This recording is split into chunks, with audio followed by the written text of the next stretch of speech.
I feel like it's a challenge because when we say weight loss, people are always fixated on the scale. But really, what this is about the healthy journey. It's about the elimination of the risk of diabetes, the elimination of the risk of having a heart attack or a stroke. So it's the long-term sequela that we're looking for, the long-term benefits of weight loss. Welcome to the Beauty Talk podcast, where we feature how the best medical practitioners help their patients to look better, younger, and healthier. Now, enjoy the show, and here's your host. Daniel Gao here. I'm the host of Beauty Talk. We feature the top medical practitioners in health and beauty, both inside and out. I have Dr. Stephanie Kidd, a current board-certified family medicine physician, practicing full-time in outpatient medicine and co-owner of Valvera, Nordic Plunge, and Med Spa with her daughter, who is an RN. Now, she is the current president of the ACOFP, Indiana State Chapter, District 12 ISMA president, and board member of the Fort Wayne Medical Society. She has her MBA, real estate license, and is active in real estate rehabilitation projects. She enjoys helping others with life, health, financial, and weight loss coaching, and helping them feel and look their best. So Dr. Kidd, welcome and glad to have you here. Thank you. It's a pleasure. Yeah, so let's dive into this. How did you first get interested in the medical field? We'll kind of go from the top level, the medical side. Wow. So that's a long story. So I'll try to be as short as possible, but goes back pretty far, 20 plus years ago. My undergraduate was pre-medication, pre-med, had the intention of actually doing physical therapy, had a kid who had some special needs, needed to be mom. Programs were changed up and someone said, why don't you be a doctor? I was like, never really thought about it, but I was like, this sounds good. Maybe I'll do that. So I did decide to kind of go that route, which is what put me in pre-med. Long story short, postponed that for several years, raised my family, had a few more kids after that, have a total of 5 kids altogether, and went back for medicine a little bit later on. So, the whole adage where they say medicine kind of finds you, I really kind of feel that medicine kind of found me. I mean, yes, it kind of was presented to me, interest that I had, but it really kind of came back to me full circle. Okay. And then what caused you to now veer into the aesthetic side specifically when it comes to medicine? So I was a very surgical background. So was going general surgery route and ENT, did a lot of plastic surgery rotations in my clinical years, did a lot of the esthetician side of things. If someone's familiar with the ENT world, you do a lot of very micro type of suturing and some aesthetics. So especially when you get into the facial plastics, you do a lot of facial plastics and ENT. So that's really kind of what sparked my interest, I would say, in it, is just more that surgical background and just the fact that it's like, it's your face. So that's what everybody sees first. And, health in general is really manifested by the way that people present themselves, but you always see the face first. So, you want to try and take as best care you can of everything bodily wise, but at the end of the day, your skin is your biggest organ. So fair point. Now, with your practice, you're the co-owner with your daughter. So how did you end up deciding to start your own practice? I mean, why not just work somewhere else? Yeah, well, ours is kind of a very special type of practice. I'm not someone's primary care physician there. I'm not their physician at all in that sense of the word. I'm really helping them on their health journey. So we decided to start that. Valvera is actually a Norwegian word. My husband is Norwegian. So, I've been exposed to that type of lifestyle to where you're outdoors, you're healthy, you're active, you're doing stuff. Cold plunge, skiing and getting in the ocean after you've done this and then hopping in a hot tub. I mean, so that's really where I was first introduced to it and brought that to my daughter, who, as you mentioned, is an RN. So she has the clinical background as well. And I said, let's do this. And we're both very interested in just the health and wellness perspective of medicine. And so we decided to open this with, obviously, as the terminology is listed there, Nordic Plunge and Med Spa. So it's not just the typical med spa. We're really helping people on their overall health journey. Okay. So I want to dive a little bit deeper into that overall health journey. What would you say are the key components that go into that health journey? When someone comes in, what are you primarily looking at from a high level view? first and foremost, I'm looking for what are they wanting to do. It's a very specialized journey. Everybody's different, and if you try and just cookie cut everything and everyone's the same, you're not really doing that particular client or patient a very good service. So the first thing I'm looking to do is what are they wanting to gain? What are they hoping to improve? Is it just the facial aesthetic side of things? Is this an overall health journey? Are they looking for, they're fatigued all the time and they're looking for that boost? Are they looking to help on this weight loss journey? So it really is very individualized. So I can't say that there's one answer that's going to say this is it. It's just listening to what the person tells you. I see. And for weight loss, I want to dive into that because I think there's a lot of people out there that struggle with weight loss. They've tried dieting, crash dieting, exercising, every other program out there. Now we have semaglutide, tirzepatide, the GLP-1s. So when you look at weight loss, I guess we'll start here. Why do people struggle so much with weight loss? I suppose I can say that this is a bit of a cultural thing here in the US. We kind of overindulge on things. Food is good. We like it, so we eat more of it. So a bit of it is a moderation, but I'm a very firm believer that some people, they do all of the right things and they still struggle to lose the weight. Mhm. I have people who come into me and they're doing a great diet. They are trying to do the exercise. I can't tell you how many times I have a patient that comes in and they're exercising 4, 5, 6 times a week and they're still struggling to lose the weight. So when they come into me, the first thing I'm going to do is find out what have they tried, what has worked, what has not worked, what's their diet look like, what kind of exercise are they doing, and then making sure that they realize the whole focus of weight loss. I feel like it's a challenge because when we say weight loss, people are always fixated on the scale. But really what this is about the healthy journey. It's about the elimination of the risk of diabetes, the elimination of the risk of having a heart attack or a stroke. So it's the long-term sequela that we're looking for, the long-term benefits of weight loss. So, for instance, with women, I really have them focus on measurements a lot. Yes, it's the number on the scale, but it's also body dynamics, body composition, waist hip ratios, BMRs, making sure they're eating the balanced diet. So there's a lot of moving targets, a lot of moving pieces in the weight loss journey. Okay. And when it comes to GLP-1s, because that's been quite prevalent in the last couple of years, especially when it comes to weight loss, Yeah, what role do you believe the GLP-1s play in the weight loss journey? I think they're amazing. I think they are amazing for the right person. They are not right for everybody. And I hate to say it like this, but there's some places that just do it for everybody. But there's a lot of risks associated with GLP-1s that unfortunately the patient's not always being educated on that. So I really do feel like a big part of what we do at Velvera is we help to educate the person.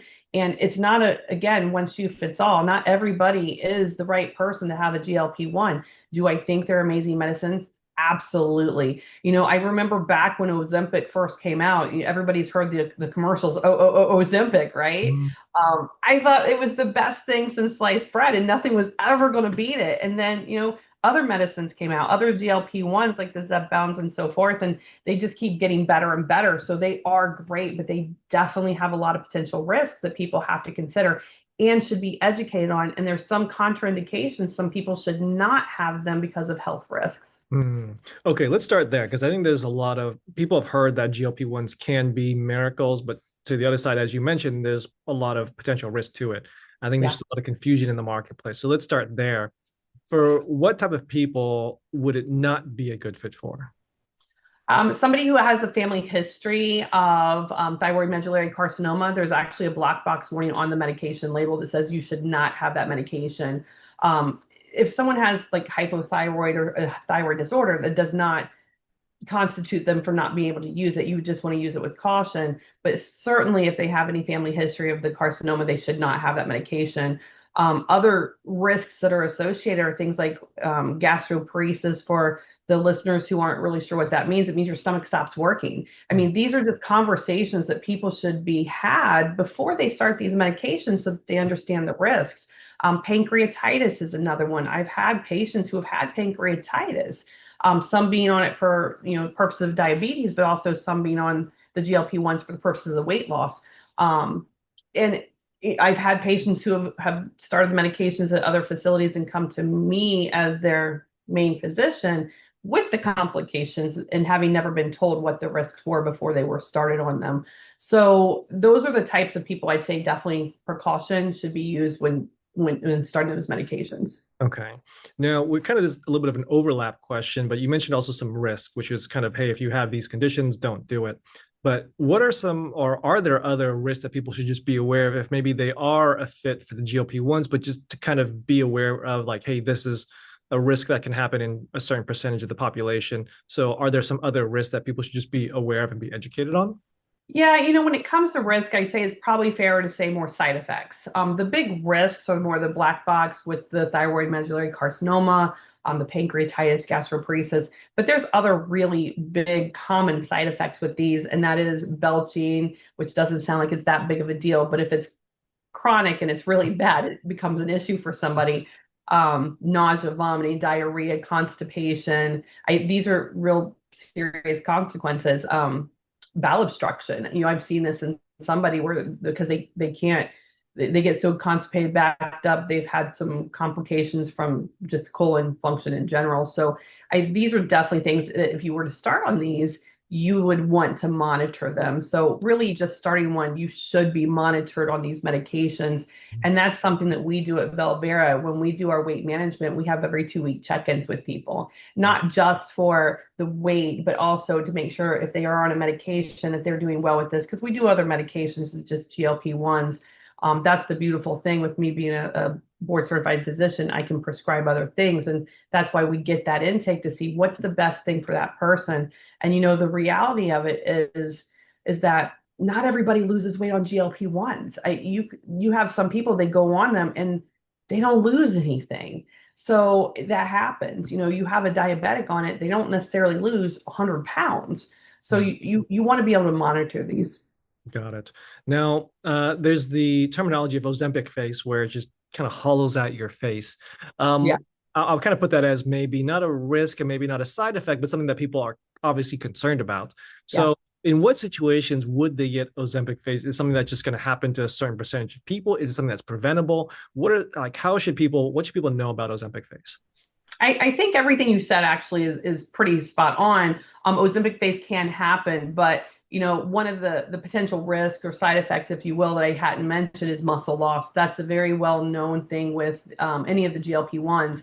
And yes, Ozempic face happened or happens, and then you start hearing more about it when it starts happening more. But it's because people lose weight so quickly. And so the recommended weight loss that we tell people on the medical side is really no more than about 2 pounds per week. That's pretty safe, but that's where it comes into play that you have to continue to do exercise. If people are exercising, they're toning the muscles as they're losing weight. That's when you can try to offset, I guess I would say, or minimize some of those muscle loss issues. And that's where the Ozempic face comes in, because as you're losing weight, a lot of the place you see when people lose weight, a lot of it where you see it first is in their face.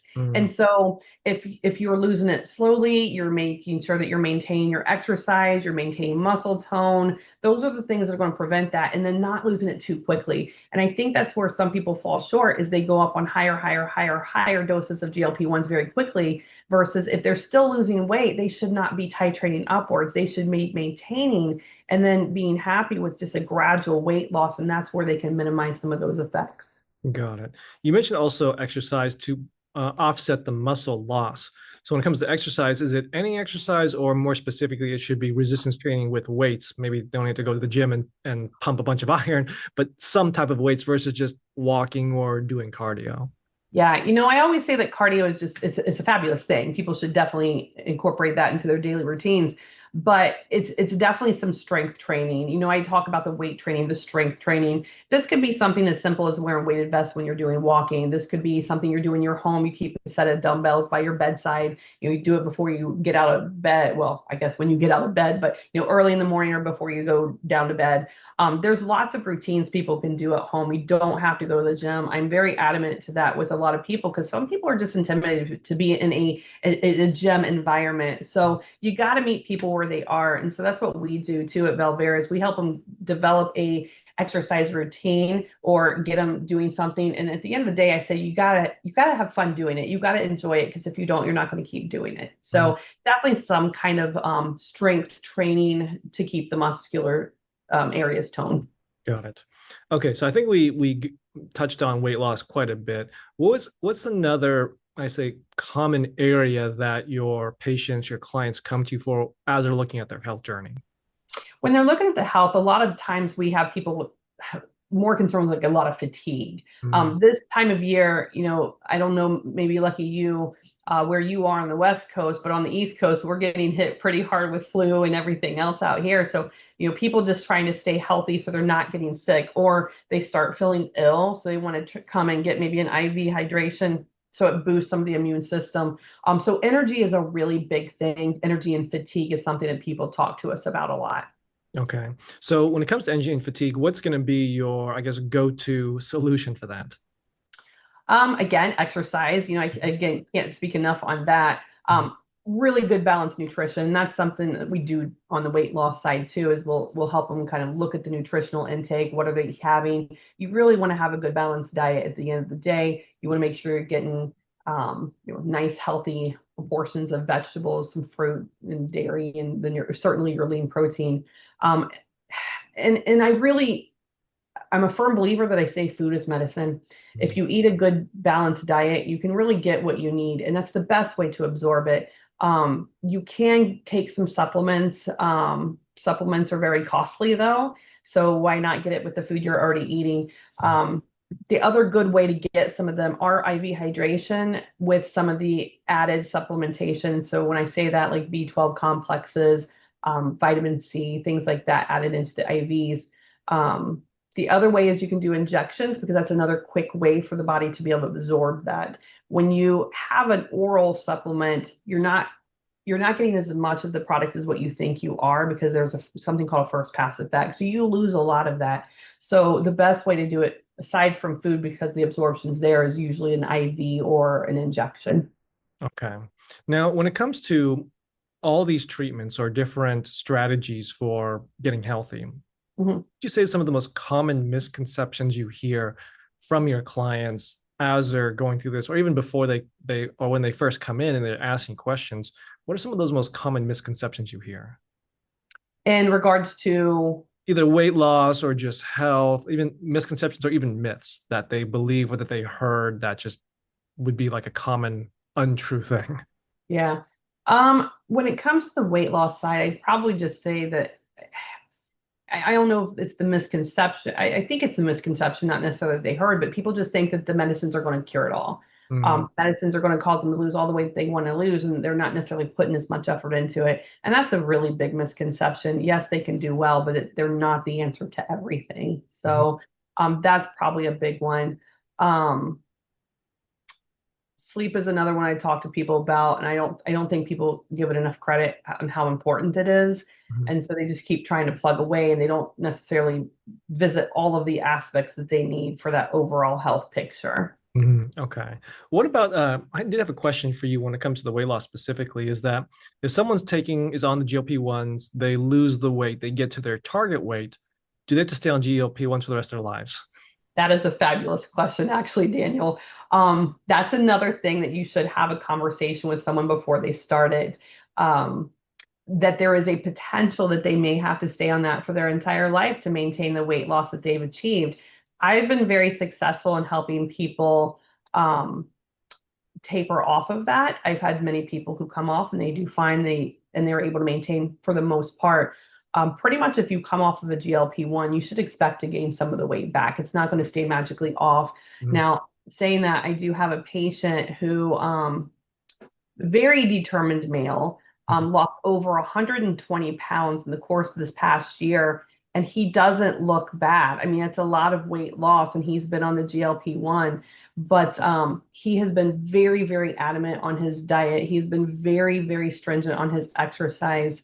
So in that case, we were talking about the taper down. He's still on a very fairly high dose, and we were talking about the coming off, and he wanted to just go from a 12.5 he's on down to a 2.5 and call it his maintenance. I was like, I don't recommend that. Let me tell you what we should be doing really. So Mm, we've kind of compromised to come to a 7.5, and that's really still fairly aggressive. mhm. But most of the time when we're trying to get someone off the meds, it's a gradual transition. Just like you're going up to try and lose the weight, you should gradually come down so the body can adjust to that. Because at the end of the day, the way that these GLP-1s work is that they are working on a hormonal basis, and a lot of them are feeding, no pun intended, they're feeding the satiety hormones, and so you don't feel hungry. Now the challenge with that too, and this is probably a misconception that I didn't mention, that this is a really big one. If you don't eat that much, you'll lose weight. Well, you do, but the problem with that is your body is in a way tricked to be in a starvation mode. So actually you're detrimenting your own system.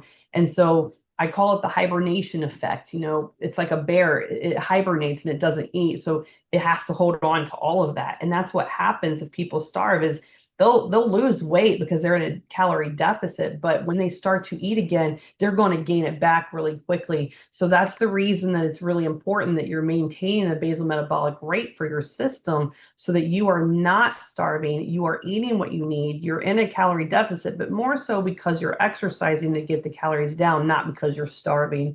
So you got to go down slowly so you maintain the benefits and the weight loss that you've achieved. Okay. Now, you did mention before that people have to be a little bit careful about when they're going somewhere and making sure they're getting all the education and the knowledge, and really what's the right steps for them. So, if someone was looking to lose weight or just go on this health journey and they're looking for a provider to help them with this, what would be an important piece of advice you would give to that person as they're doing this search, so that they don't get the person who's just going to try and sell them whatever for any situation, that they're really going to find someone good, who's ethical, and who can give them that right path to hit their goals? I love that question, actually. And, I would tell them that they should come prepared with questions. The first thing that someone should do is do their research. Nobody wants someone who comes in and thinks they know everything, because if that's the case, why are you here? But at the same time, you want someone who's, is in that journey, to be in that journey for themselves too, and that they've educated themselves on it, and they come prepared with questions. And the biggest importance with that, if you come with questions, it shows the person that you're meeting that you've done your research, you understand it, maybe some of the risk. But also, if you go somewhere and have a consultation, for instance, and they either, one, don't know the answers, or two, they don't want to answer all the questions that you've had, you should probably go somewhere else. I learned that from a surgeon, actually way, way back 26 years ago, who had always said, and that's just always been kind of my motto in practicing medicine, that if you go somewhere and they don't want to answer your questions, you should go somewhere else. That's really good. That's really good. So then, Dr. Kidd, when it comes to your specific approach to patient care, to client care, what role do you think creativity plays in what you do? Because I think when people think about medicine, it's, well, follow this protocol so you don't kill me, but also not, no two people are going to be exactly the same. There's going to be different situations. So how important do you think creativity is in how you approach your patient care?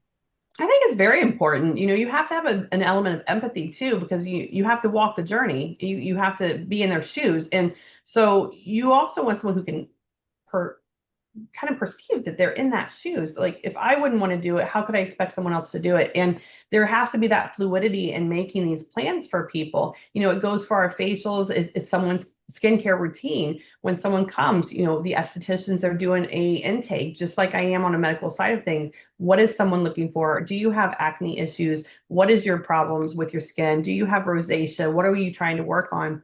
So the fluidity have to be there, and it also has to be there because things will change.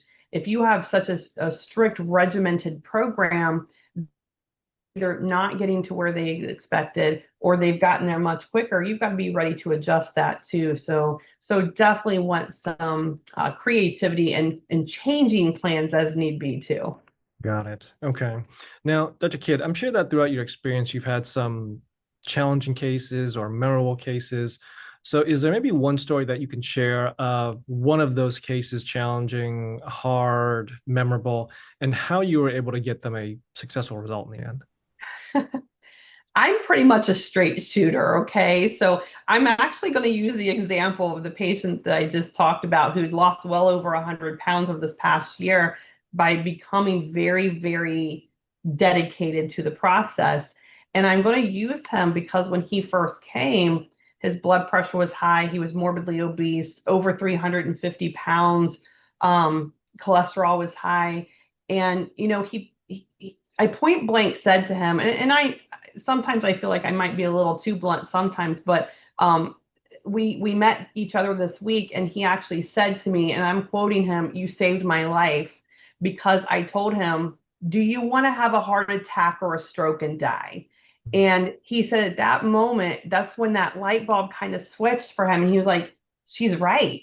And he changed his life and turned things around and started getting more serious about his overall health. So, I mean, in that regard, that's probably a challenge because here's someone who came to me and really wasn't taking a very serious, I don't want to say serious, but not really thinking about the serious implications of his overall well-being because he was young. Mhm. And when we're young, we don't think about it until we start to get older. And we're like, man, it's harder to get out of bed in the mornings, or, then you start thinking a little bit more about it. So that's probably one that and it's maybe because it just happened this week too, but that's probably a really good example. That's a great story. Just because this is what you did this for. It's like to save lives, in term to Yeah. change people's lives. So now, Dr. Kidd, where do you think the future of health is going? Like when it comes specifically to people getting on this health journey, losing weight, getting healthier, whether it's through sleep or fitness or wellness or nutrition. Yeah. Where I hope I see the overall trends and I guess I'll say medicine go is just wellness. I cannot speak enough on the initial wellness for people because I always try and live by the fewer medicines, the better. But at the same time, medicine has a place. And if someone can't get a blood pressure under control, they need hypertensive medications. But if they can do the lifestyle things and really work on the health journey from the basics, then they can avoid some of those things in the long term. And so that's where I think that it is heading. That's why I hope that wellness or medicine in general is heading, is just the basic wellness that people need to follow, which goes down to, again, the basics of diet, nutrition, exercise, and sleep, and just the overall well-being. And I'll throw in there too socialization. I love that you have this beauty podcast. Certainly people are on here who are in their own journey, but it's the overall well-being, it's the big picture. And there's so many components that play into that. Just being social, going out with friends, being around people is really, really good for people's overall well-being too. Okay. And with your practice, Velvera, what is your vision for your practice? So our vision is trying to help people get that overall well journey where they aren't as reliant on medications. Certainly they may still need those, but they can enjoy maybe some social time with friends or family. We have a lot of couples who come in and get their IVs together, or in the plunges where they can come, and that's the social time that they can have to kind of decompress from the week or the day of work, where you can get into a cold plunge and you can get into a sauna. Our business is still growing, so those are still to come, but that's where we see our big picture and really helping as many people as we can in both their beauty journey and also in the overall kind of the biologic well journey too. Okay. Now, Dr. Kidd, I have one last question for you, but before I ask it, I want to point people to your website at valveramedspa.com. Correct. Now, last question is, what does beauty mean to you? That's a big picture. That's a very big picture. I think beauty means to me is that someone is really in their best place. It means so much than just one thing. It's their best place emotionally. It's their best place from a physical standpoint, biological standpoint. It's really just a big picture. Beauty's in the eye of the beholder, they say. And so someone has to be okay with them to be okay. And if someone's in their best place, then they're where they need to be. Well said. Well, there you have it. Dr. Kidd sharing her expertise. So, Dr. Kidd, where can people contact you and your practice? Well, we are in Fort Wayne, Indiana, and if they wanted to contact us, obviously they could visit our website at velveramedspa.com. We also have a phone number that they could reach out to. The phone number is, if I'm able to do that, 260-267-6587. They can also text that number as well. that is manned pretty much 24 hours a day. I say 7 days a week. It is, but it doesn't mean that if you text it's 3 o'clock in the morning that we'll be answering that. But it will be addressed absolutely. Awesome. Well, Dr. Kidd, this is amazing. Thank you for coming on. Thank you for sharing your message, and thank you for sharing your knowledge. Yeah, thank you for having me. It was a pleasure. Thanks for listening to the Beauty Talk podcast. Any questions, please contact the practice directly with the contact information provided during the show. We'll see you again next time. Bye for now.